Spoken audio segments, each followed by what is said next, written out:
Please welcome Mia Roy.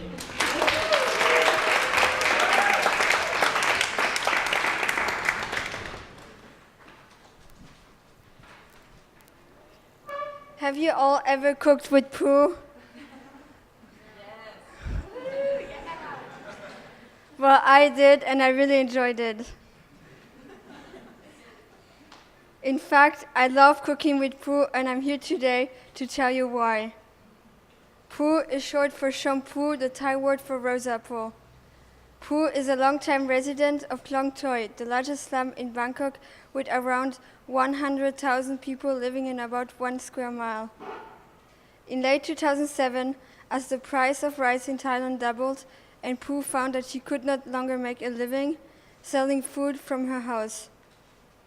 One of Pooh's customers was Angie Barker, an Australian social worker with Urban Neighbours of Hope, who had been living and working in the slum for many years. She heard about Pooh's situation and helped Kung Pooh to start her own cooking class. For more than 5 years now, Kung Pooh Cooking School has been running in Klong Toi for tourists as well as local residents. Kung Pooh started her cooking school in 2007 with no English skills in front of her house and even had a fire in 2014.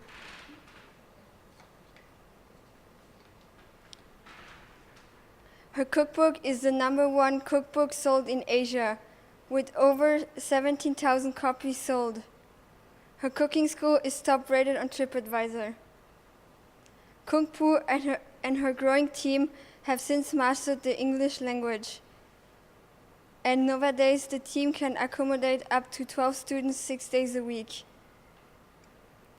Many times, Pooh's cooking class are booked solid for weeks. In 2014, Pooh and her team even went on a cooking tour in England, together with Jamie Oliver. Pooh has trained a top team of fellow residents and supports several micro-businesses, making a living for over 70 people and giving back to the community 10% of her earnings. I deeply admire Pooh for all she does for her community. She really brings out the best in so many people. The lady who runs the jewelry shop, for example, comes from deep poverty. She only has 2 teeth, but grabs the chance Pooh has given her and can make a living today for herself and her family. I'm sure it comes as no surprise then that I choose Cooking with Pooh as my 20 times project.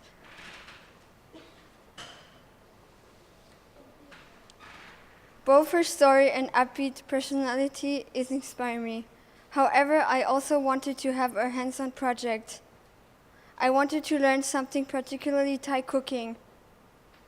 And of course, I wanted to participate in a meaningful project. I started volunteering in January and will end my 20 times project this month. I joined Pooh and her team every Saturday from 8:30 a.m. to 1 p.m. But rather than me telling you about what I did, I will show you a day in my life at Cooking with Pooh.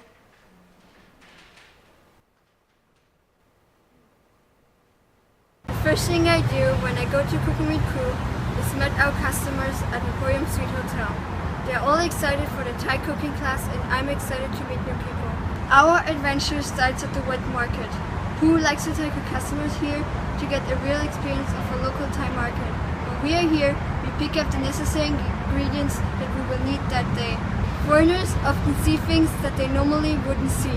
They're both fascinated and appalled when they see some of the local products. As we arrive at the market, Pooh split us into 2 groups. The vegetarians are all in one group so that they do not walk through the meat soil. The customers follow Pooh as she explains anything typical about this market. Pooh picks up fruits that the customers can later taste as dessert at the cooking class. Usually finish our tour at the fish section.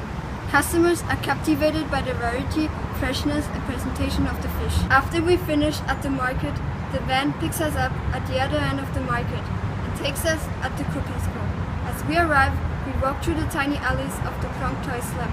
Seeing the life and living condition of its inhabitants there leaves a memorable impression on all participants. Pooh explains her amazing story to the customers and then takes them inside the cooking place, where the other members of the team are waiting for the group. The first thing I do is to immediately start preparing each plate with all necessary ingredients for each customer. Minced pork with lemongrass is the first dish. Pooh demonstrates how to cut the vegetables and each single step of the following cooking. As soon as the first group of customers start cooking, I need to start prepping for the second dish, which is pad thai. Sometimes this can take a while until I have enough plates for the second group. Everybody now is eager to start cooking again. Again, I need all plates back before the first group can start. Massaman curry is the last dish. Pooh never prepares the massaman curry paste ahead of time. She wants to make sure that all customers are aware of the amount of work involved. Everybody loves her funny demonstration with the huge mortar and her own curry-related story. Here, things can get a bit hectic sometimes in the small kitchen, as I need to prepare 13 bowls with mango sticky rice, as well as sending out jasmine rice to accompany the massaman curry. Mango sticky rice, #1 dessert in Thailand, and everybody really love it. By now, most customers are full but cannot resist to taste the yummy food platter and the mango sticky rice. People are struck with awe by the variety and sweetness of fruit. Pooh uses the occasion to market her cookbook and other funny, decorative, and useful souvenirs. We then always take a group picture, which is posted on Facebook. Time. January. Yeah. She come. She try it and try. And now? Yeah. And very quick working. Yeah. Thank you so much. And good for my staff. Oh, relax. Not too much. We are set up already for every menu. Afterwards, Pooh takes the group across the alley to a little jewelry shop. The fact that Pooh's cooking school today supports 7 people touched everybody. Everyone loves the kindness of Pooh and what she makes.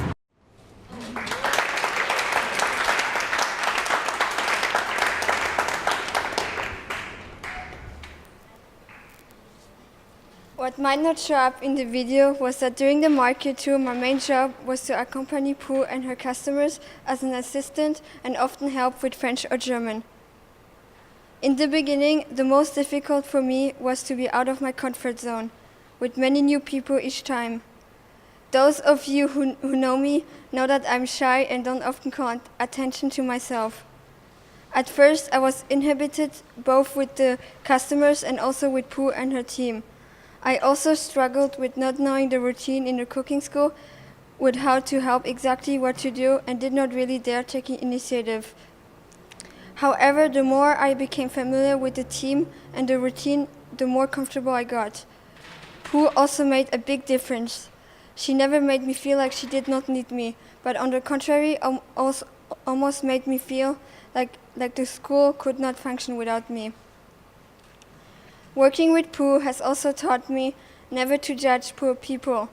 Many of the people in the slum are so kind despite their poverty, terrible living condition, and extremely hard work. They are not poor because they are lazy. They are poor because they had never been given an opportunity, and with the tiny money they earn, they can never get ahead.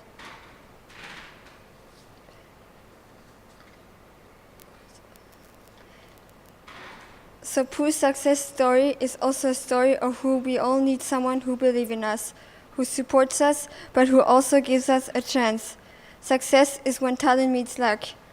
Pooh had the talent to cook, but only when she was lucky enough to meet people who believe in her, who helped her, whom she could learn English from. Did this talent turn into true success? Pooh's story and my own experience teach us to never judge people by their background.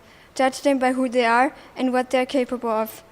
And to dare stepping out of our comfort zone, even when it seems hard at first. Our takeaway will be very fulfilling and gratifying. In fact, I enjoy my work so much that I will continue next school year. Who would have thought that cooking with Pooh would be so fun? Thank you.